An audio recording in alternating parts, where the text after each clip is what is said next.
Quero neste momento convidar o povo de Deus para se colocar sobre os seus pés, para que nesta noite possamos reverenciar a palavra gloriosa de nosso precioso Senhor e Salvador Jesus.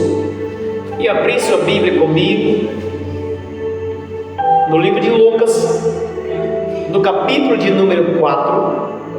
Vamos ler o versículo 18, que vai dizer da seguinte forma: o Espírito do Senhor está sobre mim, pois que me ungiu para evangelizar os pobres, enviou-me a curar os contritos de coração. Curve sua cabeça, se liga no trono da graça, iremos orarmos ao nosso bendito Deus. Soberano, eterno, excelso e supremo Deus, debaixo da tua graça, debaixo do teu poder e sobre a autoridade do Espírito Santo, estamos aqui, Senhor, nesta noite, para te pedir entendimento e sabedoria e discernimento. Nos conceda a direção da tua palavra, na qual a mesma foi lida diante do teu altar, para que possamos ouvir a tua santa e genuína palavra. Querido Deus, nos dá fortalecimento espiritual, para que nós possamos prosseguir na jornada para a nova cidade Jerusalém. Querido Deus e eterno Pai, abençoa, Senhor meu Deus, cada ouvinte que aqui se faz presente neste lugar, que estão reunidos nesta casa de oração. Abençoa as crianças, os adultos, os adolescentes, todos de forma em geral. Que o Senhor venha nos abençoar e nos dar entendimento, Senhor, da tua palavra que foi lida nesta noite. É o que te pedimos e por fé te agradecemos. Em nome de nosso soberano e precioso Senhor e Salvador Jesus Cristo, quem crê diz amém. Aleluia. Possa tomar os seus assentos. Olha só o que a palavra de Deus ela diz no versículo 18, capítulo 4 de Lucas. O Espírito do Senhor está sobre mim, pois me ungiu para evangelizar os pobres, enviou-me a curar os contritos de coração. Esta palavra parece ser uma palavra profética, uma palavra dirigida para que nós possamos compreender que todos aqueles que fazem a vontade de Deus, o Espírito do Senhor está sobre ele. Todos aqueles que obedecem à palavra de Deus, o Espírito de Deus está sobre ele. Todos aqueles que têm fome e sede da justiça para progredir e prosseguir na sã doutrina do Senhor, o Espírito do Senhor está sobre ele, para evangelizar, para curar os contritos de coração, para transmitir o Evangelho para os pobres, ou seja, os pobres que não têm conhecimento da santa palavra de Deus. Então, este versículo está voltado para os pobres, não financeiramente, mas os pobres de espírito, que ainda não tem discernimento e conhecimento, mas tem força de vontade para aprender o que a palavra de Deus diz. Então o Espírito do Senhor está sobre alguém que está de acordo com a palavra de Deus para transmitir para outra pessoa que busca conhecimento. Vamos agora para o livro de Lucas, no capítulo 6 e no versículo 13. Abra comigo aí, capítulo 6, versículo 13 de Lucas. Nós iremos entender o chamado de Deus para a nossa vida. E quando já era dia, chamou a si os seus discípulos e escolheu 12 deles, a quem também deu o nome de apóstolo. O tema na qual estamos transmitindo a palavra de Deus hoje, o chamado de Deus para a sua vida.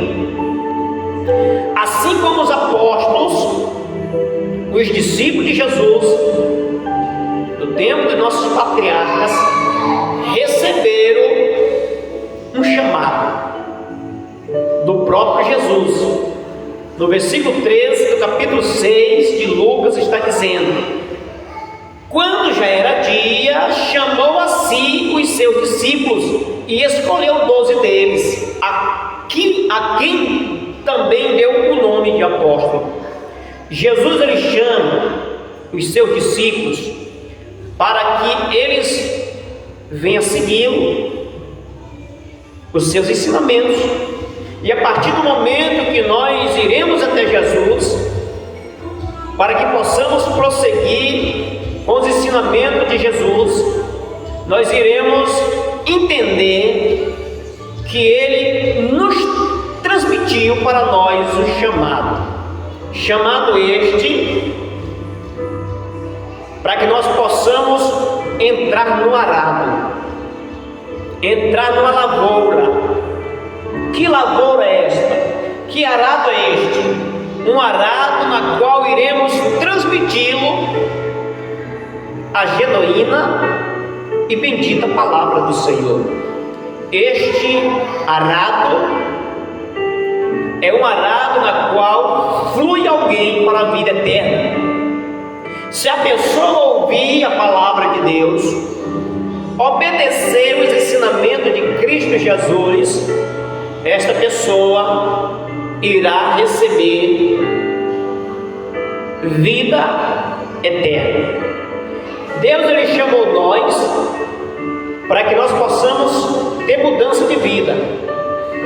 Deus, ele não chamou nós para que nós possamos ficar da mesma forma de pecado lá quando era no passado. Deus, ele não chamou nós para viver na prática errônea de pecado. Ele nos chamou para que nós possamos ser santos, igualmente Ele é santo. Certa feita ele diz: sede santo, assim como eu também sou santo. Jesus, ele transmite a sua palavra, dizendo: vinde a mim, todos que estáis cansados, sobrecarregados, eu vos aliviarei. Ele diz: aprendei de mim, que sou manso e humilde de coração, e encontrarei descanso para as vossas vidas. Meu jugo é suave e meu fardo é leve. Jesus, ele te chama para que você possa ir diante dele, porque ele tem um jugo suave para te entregar, ele tem um fardo leve para te ofertar. Ele chamou os 12 discípulos e nomeou por nome apóstolos. E agora ele nos convida para a santificação, porque sem a qual é impossível que nós venhamos agradar a Deus. Vamos agora para o livro de Marcos, ou seja, Lucas capítulo 10, versículo 1. Mesmo livro que nós estávamos lendo, só que no capítulo 10 e no versículo 1. E depois disto, de que se dignou o Senhor ainda outros 70, e mandou-os adiante da sua face, de 2 em 2, e todas lugares aonde ele havia de ir. Jesus aqui, ele está enviando missionários para uma comissão. Ele comissionou alguém para uma seara, uma lavoura, um arado. Ele diz que eu envio a vós diante de bodes. Eu envio ovelhas diante de bodes, aonde irão escarnecer, aonde alguém irá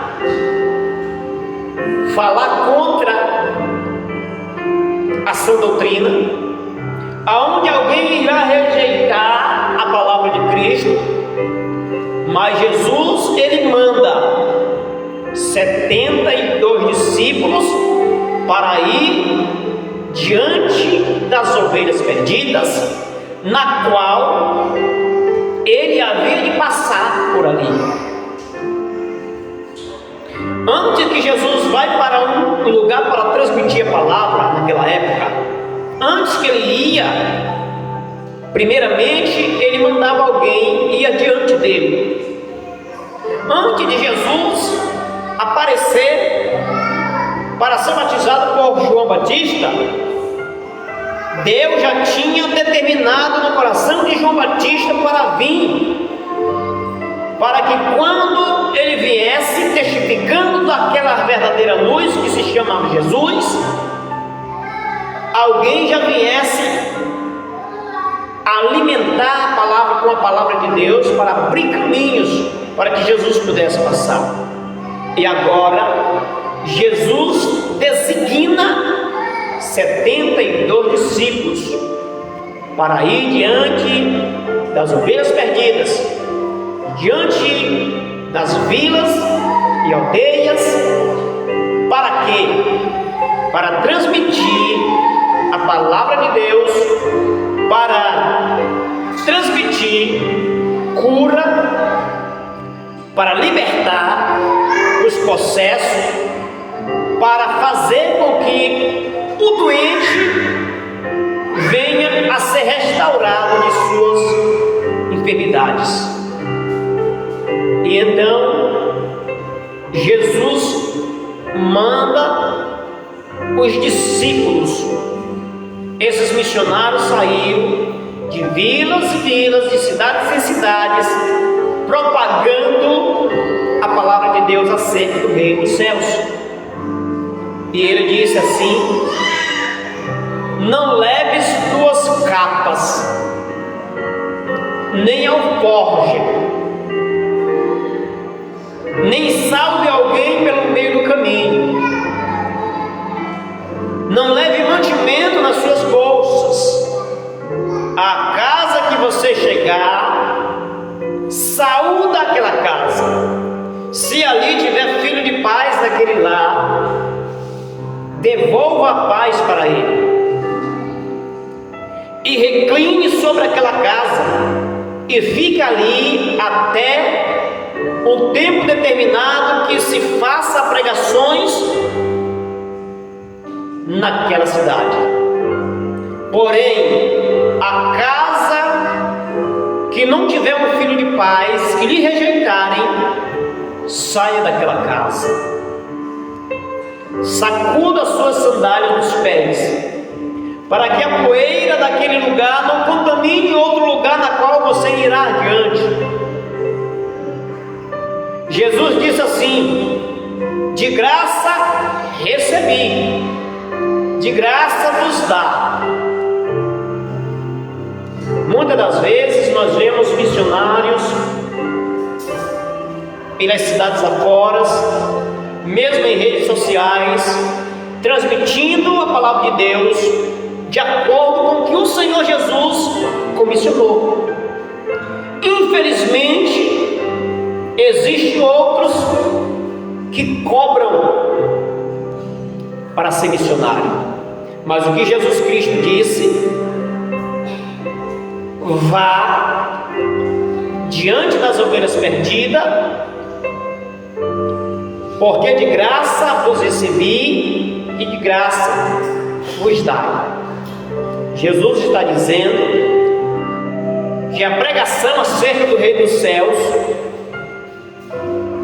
que a transmissão da palavra de Deus, ela deve ser gratuitamente. Não recebemos nada, inclusive dinheiro em troca da palavra de Deus. A palavra de Deus, ela é gratuitamente para aquele que ouvir, obedecer, seguir a Jesus. E Jesus, ele também comissiona para que você possa fazer parte do discipulado de Jesus Cristo. Mas ele nos chamou para que nós possamos transmitir a palavra dele gratuitamente. Quando alguém cobra para pregar em um certo lugar, isso vai de contra com a Bíblia. A Bíblia é contra pagamentos e recebimentos de dinheiro através da transmissão da palavra de Deus. Alguém que cobra para transmitir a palavra de Deus, este alguém da graça já tem caído. Este alguém não deve que receber o nome de cristão, porque Jesus Cristo mandou 72 discípulos, enviou 72 discípulos para uma comitiva, para fazer uma comissão, para transmitir a genuína palavra de Cristo. Ele disse: de graça vos recebi, e de graça vos dai, que significa, quando você chegar na casa de alguém para transmitir a palavra de Deus, não cobre pela palavra que você transmitiu. Se tiver alguém doente e você orar pelo doente, aquele doente vier ser curado, não cobre por esta cura, porque quem curou não foi você, quem curou foi Jesus Cristo. Quando você chegar na casa de alguém e tiver alguém possesso,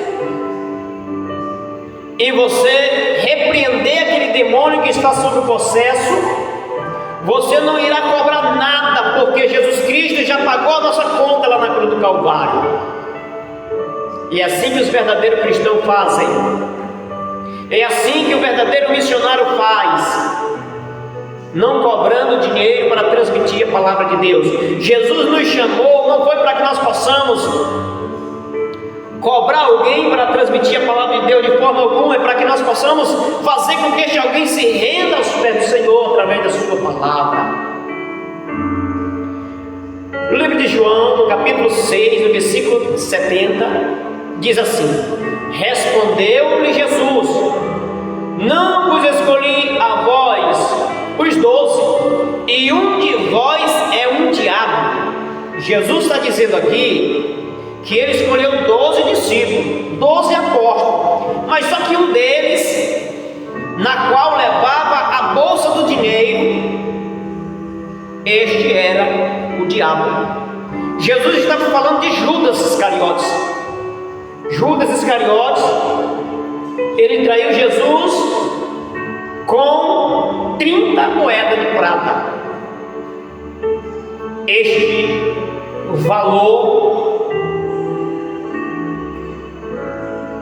que Jesus foi avaliado pelo homem que dizia ser seu amigo, que dizia ser seu discípulo. Por isso que a Bíblia diz: muitos são chamados, mas poucos são os escolhidos. Então, meus queridos, não vamos trocar a palavra de Deus por dinheiro. Não vamos trocar a palavra de Deus por bens materiais. Não vamos trocar a palavra de Deus por benefícios.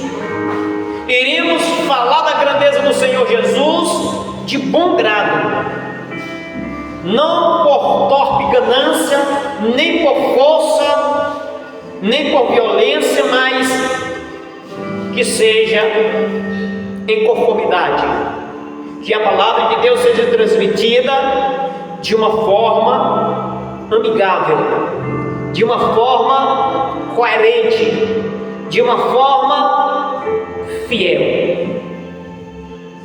capítulo 15, versículo 16 do livro de João. Não me escolheste vós a mim, mas eu vos escolhi a vós, e vos nomeei para que vades e deis frutos, e o vosso fruto permaneça, a fim de que tudo quanto em meu nome pedirdes ao meu Pai, Ele vos conceda. Jesus, ele disse que nós não escolhemos ele, e sim, ele nos escolheu. Olha o que diz: não me escolheste vós a mim, ou seja, nós não escolhemos Jesus, mas ele nos escolheu, e ele nos nomeou, e ele nomeou cada um de nós para que nós venhamos a ide, fazer o ide e dar fruto, e que este fruto permaneça. Que fruto é esse? Fruto da verdade, fruto da honestidade, fruto da fidelidade, o fruto da justiça, o fruto do Espírito Santo. Este fruto, ele tem que estar em nós, para que quando alguém nos ouvir, entende que em nós existe um fruto, que em nós existe uma diferença, que em nós existe algo diferente lá do mundo, diferente das coisas errônicas, pecaminosas. Jesus certa vez ele disse que nós iremos conhecer pela fruta, iremos conhecer se alguém é realmente crente, se alguém é um profeta verdadeiro ou é um profeta falso, é pelas frutas. Da mesma forma que nós iremos conhecer um profeta verdadeiro, que é pela fruta que está dando, é da mesma forma que iremos conhecer um profeta falso, é pelas frutas que está dando. Só que existe uma diferença das frutas. Se o fruto for maligno, é um falso profeta. Se o fruto for fruto divino, frutos bons, este fruto simboliza o profeta verdadeiro. Então nós conhecemos alguém que tem o chamado de Deus através da fruta que ele dá. Conhecemos a árvore é pela sua fruta, não pela sua robustez, pela sua lindeza, sua boniteza, de forma alguma. O homem ele pode se vestir como um verdadeiro cristão, o homem ele pode falar como um verdadeiro cristão, o homem ele pode falar como um profeta de Deus, mas nós iremos saber se realmente é um profeta de Deus se ele estiver dando boas frutas. Aí sim nós sabemos que foi o Senhor Jesus que chamou ele, para que ele permaneça dando fruto. Versículo 19 diz: se vós fosseis do mundo, o mundo amaria o que era seu, mas porque não sois do mundo, antes eu vos escolhi do mundo, por isso é que o mundo vos odeia. Sabe por que alguém lhe odeia? É porque você saiu lá do mundo e agora você é um cristão. É porque você está dando fruto, e esses frutos são frutos bons. Por isso que o mundo lhe odeia. O mundo odeia o cristão por conta do fruto que o cristão está dando, por conta das coisas boas que ele está transmitindo. Olha o que vai falar Atos dos Apóstolos, no capítulo de número 2, no versículo de número 39, que diz assim: porque a promessa vos diz respeito a vós, a vossos filhos e a todos os que estão longe, tanto quanto Deus, nosso Senhor, chamar. A promessa que foi prometido para os nossos patriarcas, de herdar uma terra esta que manda leite e mel.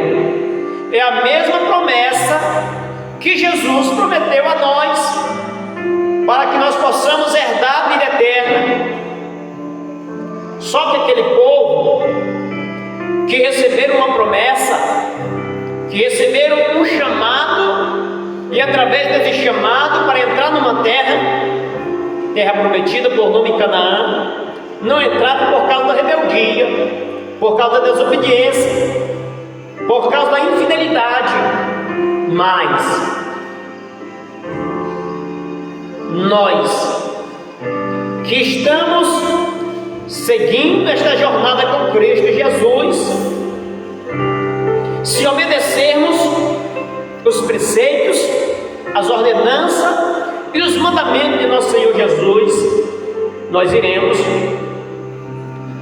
entrar nesta terra, a Nova Jerusalém. Ele nos chamou para que nós possamos dar fruto, que através dessa fruta alguém vai nos conhecer que somos ou não somos os verdadeiros cristãos. E a partir daí nos determina, através das boas frutas que nós estamos dando, através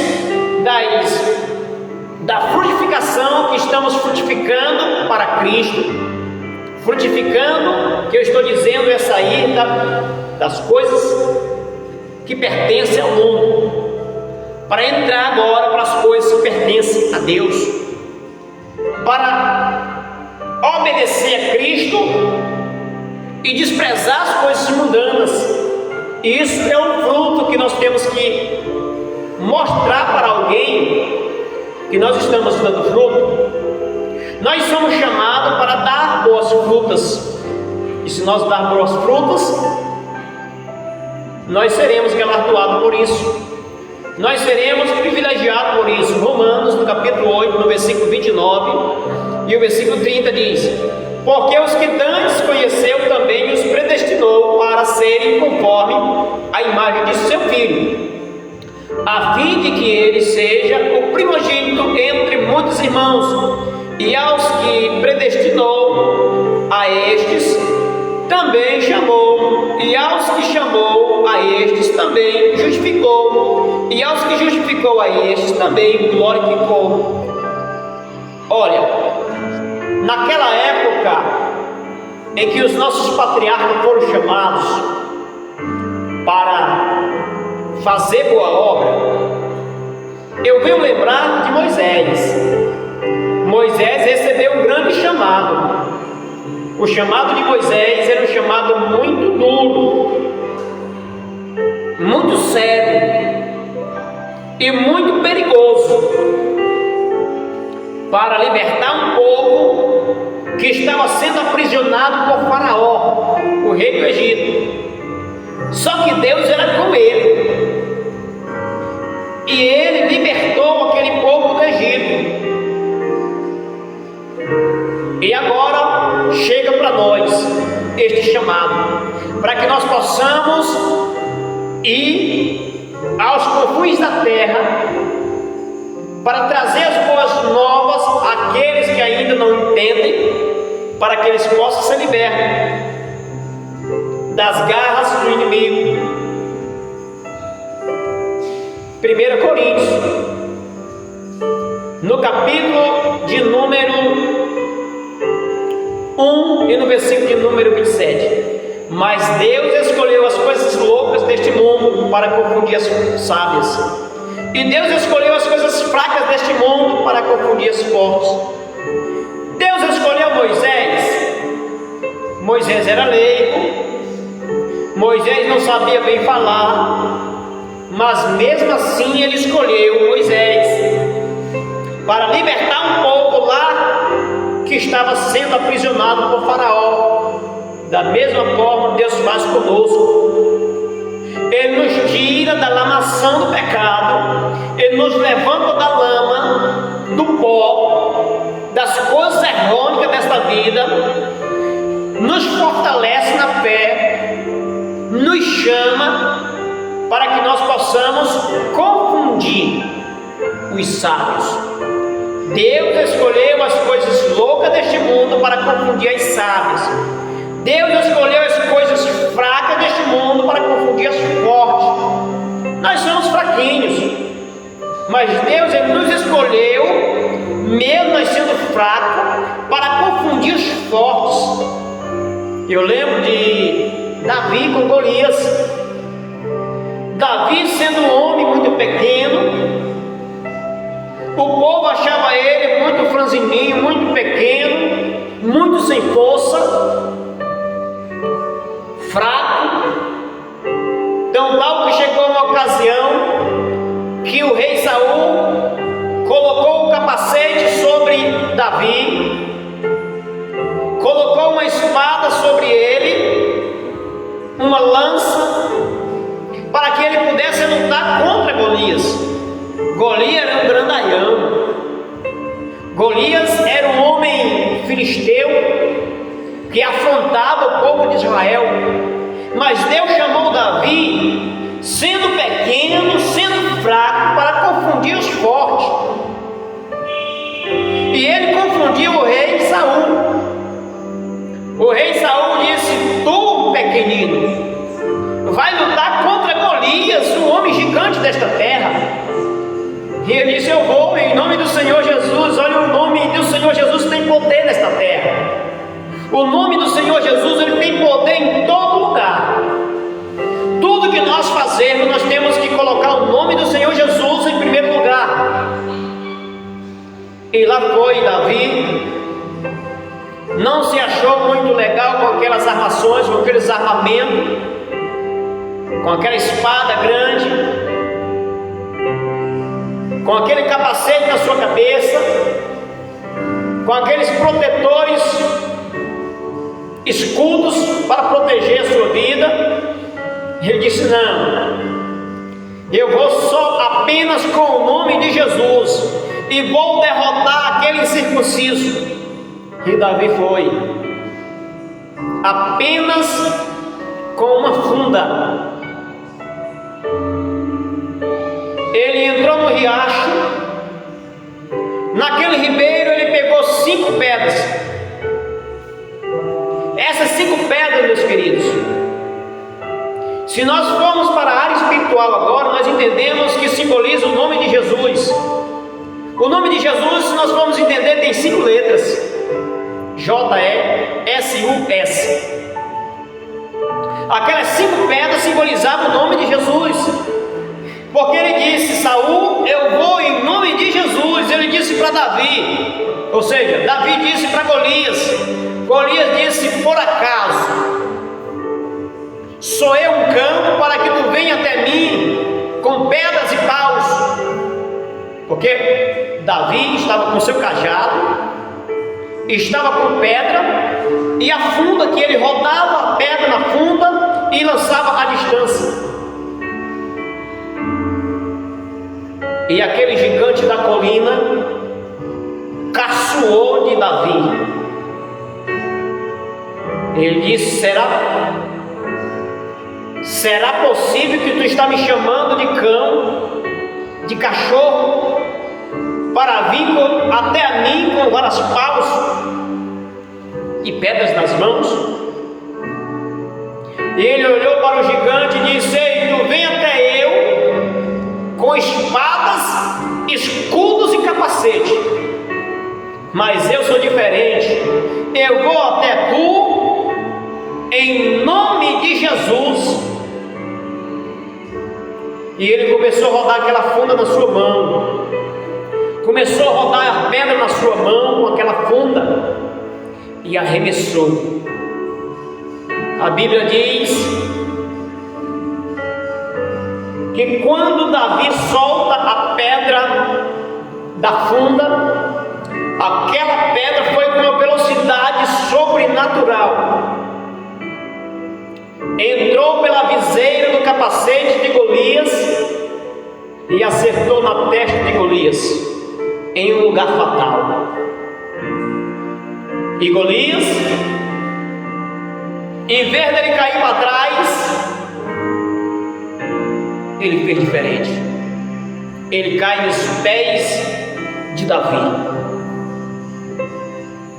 Davi puxa a própria espada da bainha de Golias, toma das mãos de Golias e corta o pescoço de Golias.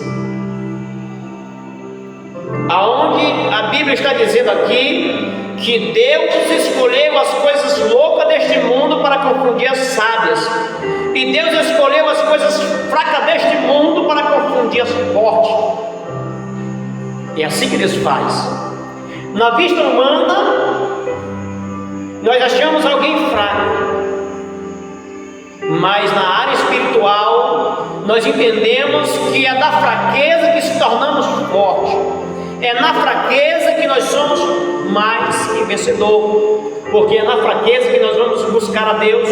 É na fraqueza, na angústia, no choro, na pestilência, na enfermidade, que nós iremos buscar a Deus. Mais um versículo, Efésios capítulo 1, versículo 4. Também nós, como também nos elegeu nele antes da fundação do mundo, para que fôssemos santos e irrepreensíveis diante dele, em amor. Jesus, ele nos elegeu, ou seja, ele nos escolheu desde o começo lá do mundo. Ele já tinha nos escolhido. Ele disse, Deus certa vez disse para Jeremias que desde o ventre da mãe, desde sair da madre, desde que antes que ele fosse formado dentro do ventre da sua mãe, Deus já tinha conhecido Davi, ou seja, conhecido Jeremias. Já tinha um chamado na vida de Jeremias, desde quando, antes que Jeremias viesse a ser gerado, Deus já tinha um propósito na vida de Jeremias. E comigo e contigo não é diferente. A partir do momento que um embrião é gerado, que um bebê, antes mesmo de ser gerado no ventre, Deus já tem um propósito, Deus já tem um chamado. Sabe essas crianças que estão aqui? Antes que ela fosse formada no ventre da mãe, Deus já tem uma determinação determinada para elas. Deus já determinou algo para elas. Assim como Deus escolheu Jeremias no ventre da mãe, Deus também escolheu todos nós, mesmo quando nós estávamos no ventre de nossa mãe.